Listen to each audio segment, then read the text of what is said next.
Күн мурун 18 мартта Коргоо министрлигинин 52-806 аскер бөлүгүндө атайын багыттагы күчтөрдүн Канжар X биргелешкен Кыргыз-Индия машыгуусу жыйынтыкталды. Коргоо министрлигинен билдиришкендей, машыгуунун активдүү фазасында мыйзамсыз куралдуу түзүмдөрдү тоолуу шарттарда жок кылуу боюнча биргелешкен атайын тактикалык эпизоддорун көрсөтүштү.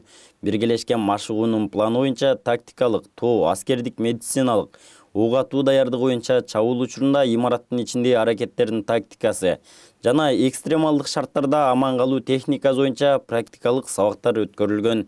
Эскерте кетсек, эки дос мамлекеттин коргоо ведомстволорунун ортосундагы атайын багытта бөлүмчөлөр менен Канжар биргелешкен машыгуусу жыл сайын өтүп, былтыркы жылы Индиянын аймагында өткөрүлгөн.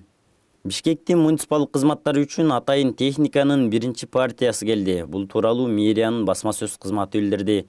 Техникалар тазалык, Бишкек жашыл чарба, Бишкек суу чарба, Бишкек жарык жана башка коммуналдык кызматтарга арналган.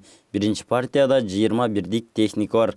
Эскерте кетсек, 15 мартта тазалык ишканасынын директору Рамиз Алиев муниципалдык ишкана жаңы атайын техникаларды күтүп жатканын айтып, алар чек арада турганын билдирген.